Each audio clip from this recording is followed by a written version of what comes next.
Alors on voit en ce moment les marchés financiers qui évoluent à la hausse assez fortement. On l'a vu notamment sur 2019. Ce qui est assez intéressant dans les derniers jours, les dernières semaines, c'est qu'on a une évolution à la hausse à la fois des actifs dits risqués, comme les actions, et également des actifs dits refuges, comme l'or ou certaines devises.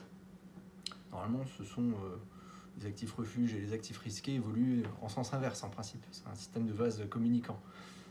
Quand les investisseurs sont frileux, ils vont sur les actifs refuges, et inversement, quand on est plutôt risk-on et qu'on a envie d'aller chercher de la performance, on se positionne sur les actifs risqués, on délaisse tout ce qui est actifs refuge. Bon. En ce moment, voilà, tout monte en même temps, donc qu'est-ce qui se passe? En fait, c'est assez simple. Je pense que les investisseurs cherchent à se couvrir parce qu'ils voient un certain nombre de risques qui sont en train de se matérialiser. Euh, notamment les risques macro, hein, avec ralentissement de la production industrielle en Allemagne. On a des dépenses d'investissement aux États-Unis qui sont sur des niveaux bas et ça pointe plutôt dans le sens négatif. On a toujours des tensions politiques partout à travers le monde.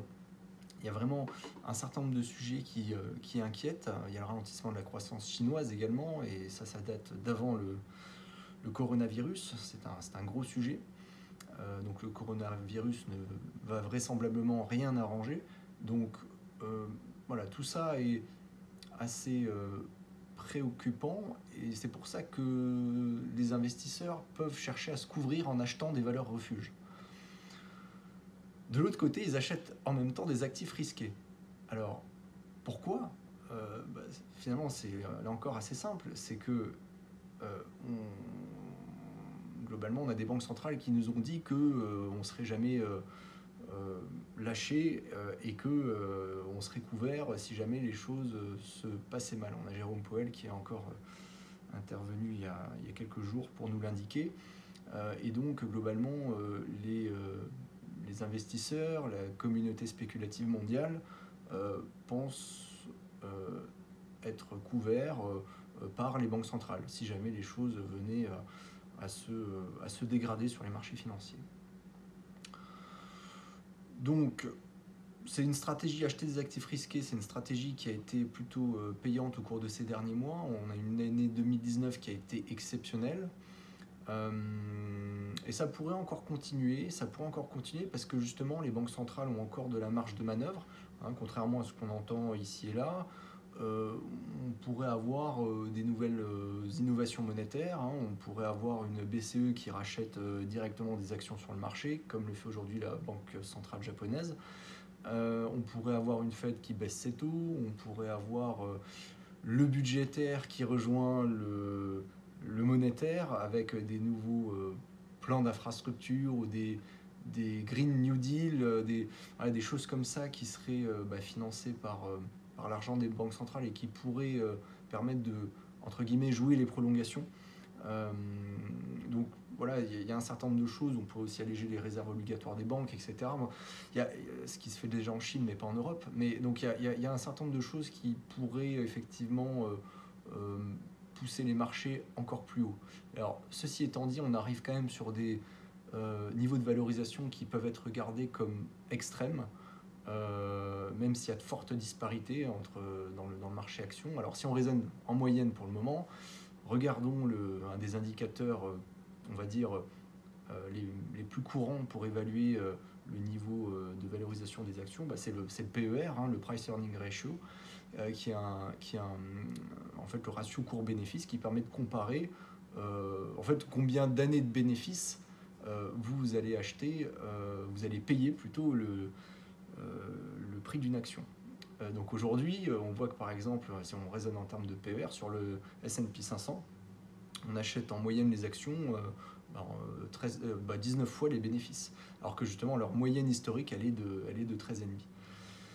Si on ajuste du cycle, qu'on applique la méthode Shiller qui permet de prendre en compte l'effet du cycle sur ce ratio cours-bénéfice, on est plutôt à 30. On achète aujourd'hui 30 fois les bénéfices.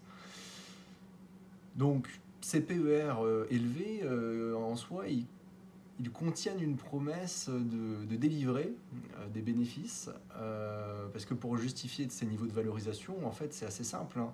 Vous avez deux solutions. Soit les bénéfices augmentent, et donc on revient sur des niveaux de PER qui deviennent plus raisonnables, ou alors il va falloir que les cours se réajustent à la baisse. Bon, c'est un vrai sujet, l'avenir nous le dira. Pour que les bénéfices augmentent, une petite parenthèse, on peut avoir deux mécanismes, hein, pour que les bénéfices augmentent. On peut avoir une amélioration de l'activité économique. On peut aussi avoir donc amélioration de l'activité économique. En fait, l'idée, ça serait de dire, voilà, on a une activité économique qui va mieux, les bénéfices s'améliorent, et du coup, on a progressivement des bénéfices qui progressent pour revenir sur des niveaux de PER qui deviennent plus normaux quand on regarde les moyennes historiques. L'autre possibilité pour avoir des bénéfices qui augmentent, ça serait simplement un phénomène d'inflation, c'est-à-dire qu'on pourrait très bien avoir un réveil de l'inflation à un certain stade, ce qui n'est pas inenvisageable du tout, même si aujourd'hui on n'en parle pas, on n'en entend vraiment pas beaucoup parler, mais quand on regarde les politiques monétaires qui ont été entreprises au cours de ces dernières années, et quand on regarde également un certain nombre de données macroéconomiques, notamment le niveau de chômage qui est extrêmement bas, il y a un certain nombre de choses qui peuvent pousser à une reprise de l'inflation. Globalement, si on a une inflation importante, il ne serait pas inenvisageable d'avoir des bénéfices qui augmentent en euros, puisqu'on subirait une inflation importante.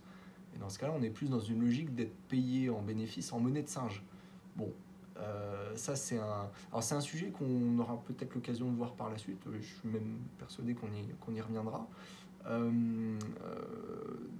C'est un sujet qu'on pourra voir peut-être dans un prochain sujet.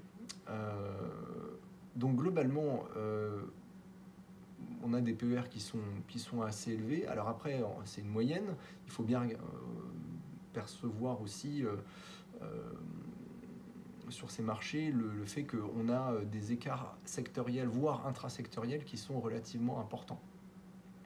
Vous avez par exemple aujourd'hui ce qui a très bien progressé, c'est la croissance, hein, donc le luxe, la technologie. Et puis à l'inverse, vous avez le secteur dit value qui reste scotché au plus bas, donc tout ce qui va être secteur automobile, bancaire. Voilà, on a vraiment une forte un écart significatif qui se creusait entre les actions dites croissance et les actions dites value. Alors parfois pour de bonnes raisons aussi, hein. Bien sûr, il y a des arguments, on peut justifier pourquoi on en est arrivé là, mais dans ce marché justement, il y a peut-être des choses à faire, et il y a peut-être des actifs sur lesquels il vaut mieux se positionner plutôt que d'autres. Donc les actifs risqués recèlent effectivement un certain potentiel, hein, étant donné les politiques monétaires en place, mais ça demande des moyens très sophistiqués pour pouvoir aller gagner de l'argent sur ces marchés. Nous, on met à disposition de nos clients ces moyens sophistiqués, mais en dehors de ça, en parallèle, il y a aussi un autre moyen pour aller se positionner et profiter, on va dire, des largesses des banques centrales. Là, on peut parler des métaux précieux et de l'or, puisque effectivement les marchés actions, on en a beaucoup parlé en 2019, mais on n'a pas beaucoup parlé des métaux précieux, des actions de minières aurifères, et ce sont des secteurs qui ont enregistré de belles performances, hein, donc près de 40% en 2019. Donc nous, on avait écrit sur ce blog sur Think CGP que voilà, et c'était une classe d'actifs qui était intéressante à investir en 2018. Depuis ce long timing d'investissement, si vous avez suivi nos conseils, vous avez réalisé entre 38 et 61% de performance, ce qui n'est pas négligeable, et ce qui est encore mieux que les marchés actions traditionnels. Ceci étant dit, le potentiel est loin d'être épuisé, même si c'est une classe d'actifs très volatile, et là j'attire votre attention sur le fait que ça reste une classe d'actifs qui est risquée et qu'il faut avoir un horizon d'investissement assez long pour pouvoir supporter les périodes de volatilité qu'on connaît traditionnellement sur cette classe d'actifs. Mais globalement, le potentiel il est vraiment loin d'être épuisé pour le coup, et pour plusieurs raisons. Alors, tout d'abord, le secteur des minéraux-aurifères s'est considérablement assaini. Vous avez les bilans qui se sont quand même bien solidifiés. Vous avez une exposition de la communauté spéculative au titre aurifère qui est proche de son niveau le plus bas depuis plusieurs décennies. Donc en fait, aujourd'hui, la classe d'actifs des mineurs aurifères, ça n'intéresse personne. Et c'est un point assez attractif puisque c'est un marché, si vous voulez, qui a...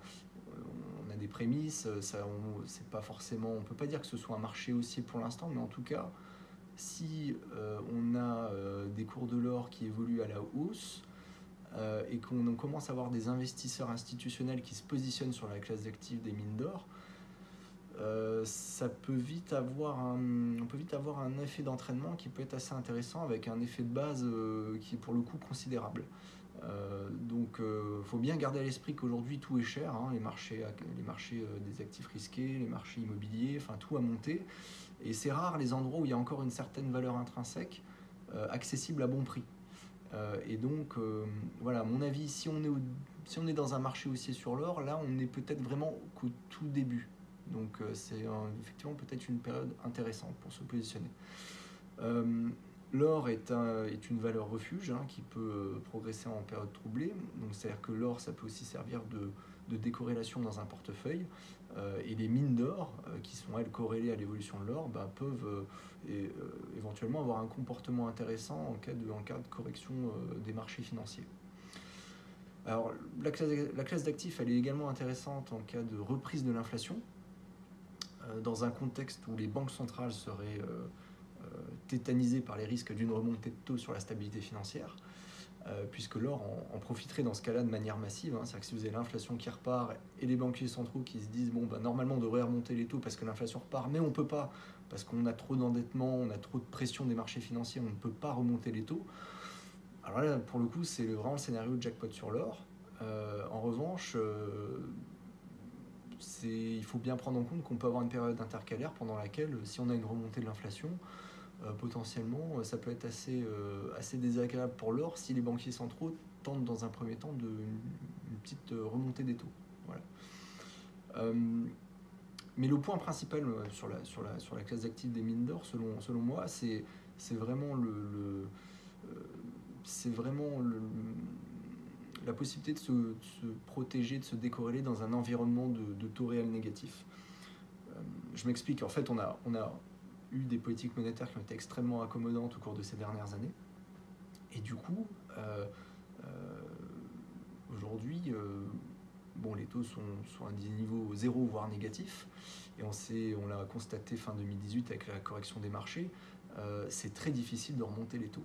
Tout de suite, vous avez les opérateurs qui sont en levier, endettés, etc., les intervenants sur les marchés.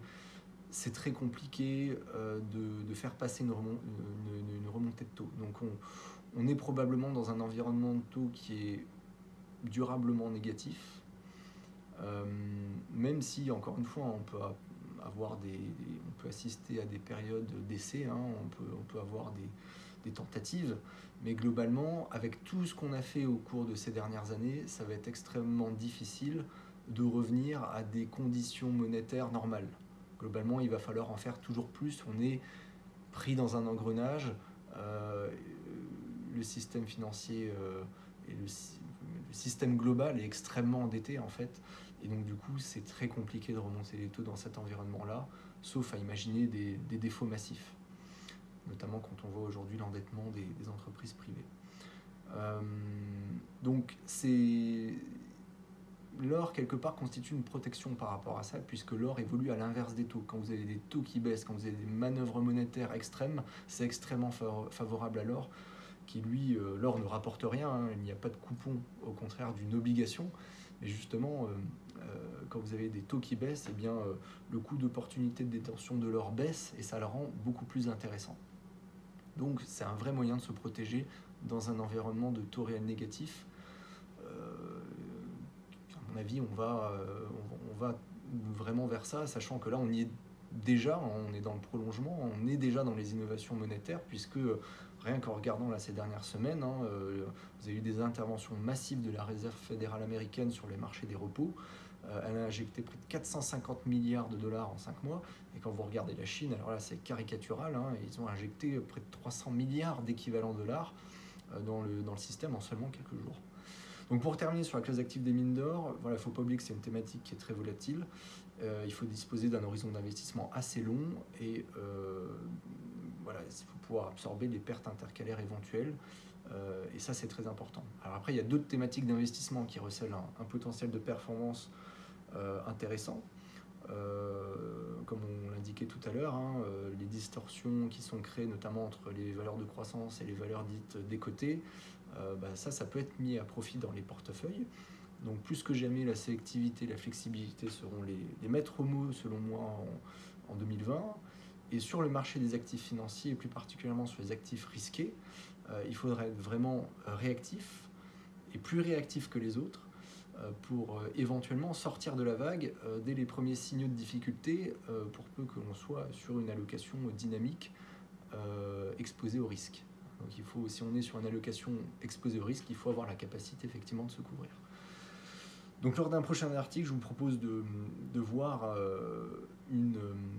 quels pourraient être les moyens de sécuriser une allocation exposée au risque, notamment dans le contexte de l'assurance vie française et luxembourgeoise, parce qu'avec la disparition progressive des fonds en euros, les difficultés d'accès à ces fonds en euros garantis un capital, et puis aussi les taux négatifs qui s'appliquent sur les supports monétaires, surtout quand on prend en compte l'enveloppe de frais qu'on peut avoir sur les contrats d'assurance vie, finalement c'est très difficile de se sécuriser aujourd'hui.